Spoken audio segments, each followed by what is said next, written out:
예, 반갑습니다. 감정평가사 겸 행정사 박상현입니다.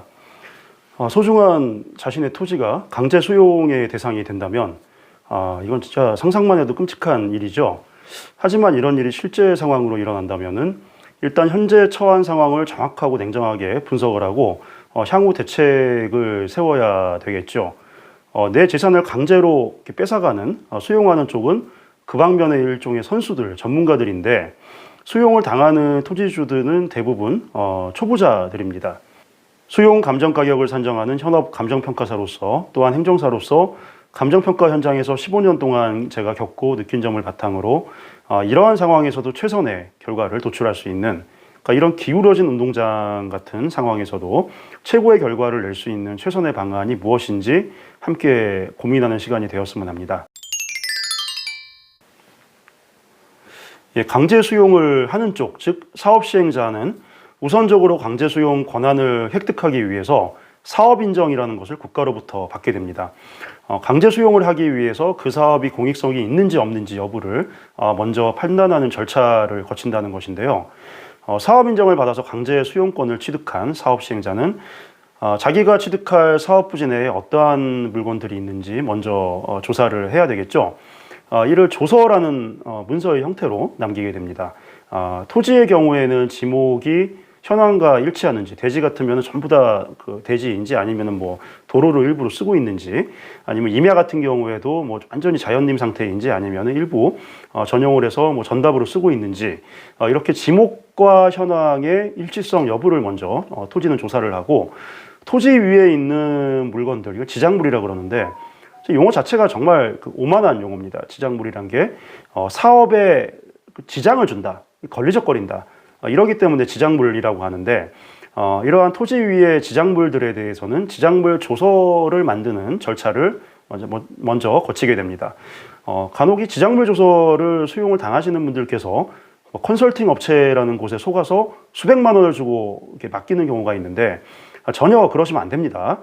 조서 작성을 해야 되는 의무자는 사업 시행자이기 때문에 그렇습니다. 자기가 취득할 물건에 대한 파악이 끝나고 보상을 집행할 자금 조달 역시 문제가 없다. 그렇다면은 사업 시행자는 실제 보상금 산정에 돌입하겠다라는 보상계획 열람 공고란 것을 게시를 하고 보상 절차에 돌입하게 되는데, 이때부터 본 게임이 시작이 됩니다. 자, 처음에 평가는 협의 평가 말씀드리겠습니다. 협의 보상금을 책정하는 작업에서는 최대 3군데 감정평가 법인이 참여하게 됩니다. 하나는 사업 시행자가 선정을 하고, 하나는 광역시도지사가 추천을 받아서 거의 감정평가 법인의 감정평가사 협회의 추천을 받습니다. 나머지 하나가 수용을 당하는 측에서 전체 그 사업구역 내 토지주들의 과반수, 그러니까 면적의 과반수, 숫자의 과반수입니다. 과반수의 동의로 단 한 명의 평가사를 선임할 수 있습니다. 많이 물어보시는 게 변호사나 행정사를 선임할 때 각각 이렇게 선정할 수가 있죠. 그러니까 변호사나 행정사를 사업구역에서 반드시 과반수 동의를 해가지고 전체에 동의를 해서 한 명 추대해야 되는 그런 거 아닙니다. 반면에 감정평가사는 각각 선정할 수 있는 게 아니라 A토지, B토지, C토지의 평가사를 갑, 을, 병 평가사로 각각 선정할 수 있는 게 아니라 한 사업이라면 전체 사업구역에서 단 한 명의 감정평가사만 과반수의 동의로 선정이 될 수 있는 겁니다. 주의하셔야 됩니다.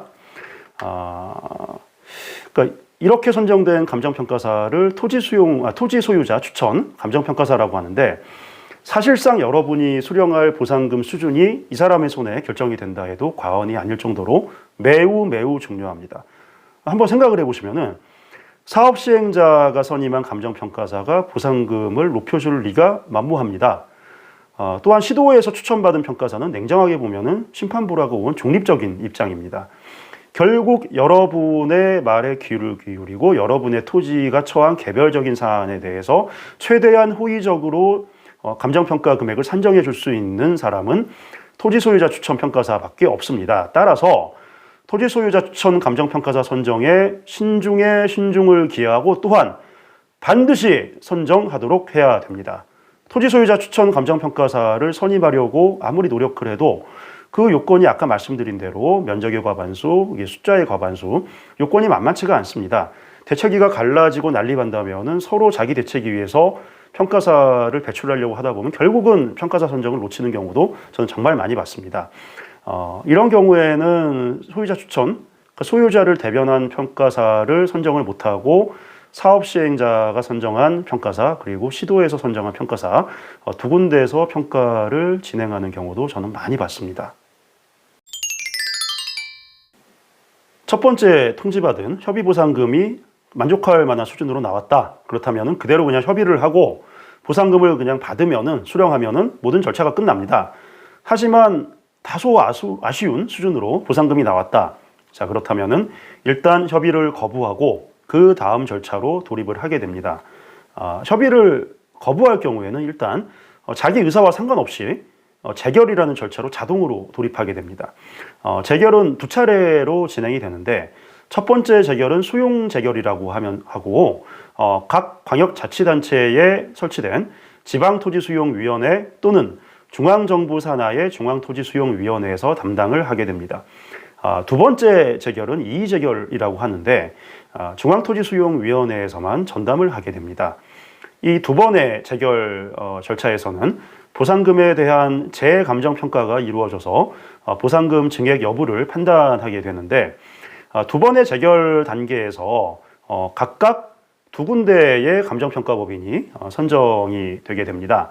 이때는 첫 번째 그 협의감정평가하고는 달리 사업시행자 측이나 소유자 측이나 모두 평가사를 자기들이 선정할 수 없습니다. 각 재결위원회, 수용재결위원회 담당하는 재결위원회 그리고 이의재결을 담당하는 중앙토지수용위원회 담당 재결위원회에서 감정평가사 협회의 추천을 받아서 무작위로 감정평가법인이 선정이 됩니다. 이렇게 두 번의 재결을 통해서 재감정이 이루어지고 이를 담당하는 감정평가사의 판단에 의해서 보상금의 증액 여부가 결정이 되는 구조입니다. 따라서 재결을 담당하는 감정평가사에게 영향을 미칠 수 있는 방법을 연구해서 강구해서 그것을 실행하는 게 핵심 포인트라고 볼 수가 있습니다. 그 방법은 전문가와 상의를 하시는 게 필수겠죠. 당연히 감정평가사들이 어떠한 포인트를 중요시하는지 정확히 짚을 수 있는 전문가의 도움을 받아야 할 것입니다. 두 차례의 재결 이후에 보상금 증액 취지의 행정소송도 마지막으로 생각해 볼 수가 있고 이때 역시 법원에서 선임한 법원감정인 저 역시도 수원지방법원에 등록된 법원감정인 신분인데요. 즉 법원에 등록된 감정평가사가 이때도 역시 감정평가사가 증액 여부를 판단을 하게 됩니다. 자, 지금까지 토지보상금이 처음 결정되고 나서 이후에 이의신청에 이르는 절차를 아주 간략히 살펴봤습니다. 결국은 토지수용과 토지보상금 산정의 전 과정에서 감정평가사가 중요한 키를 쥐고 있다는 것을 알 수 있는 영상이었으면 좋겠습니다. 이상 GH감정평가법인의 대표이사 겸 중앙토지보상원의 대표 감정평가사 겸 행정사 박상현이었습니다. 감사합니다.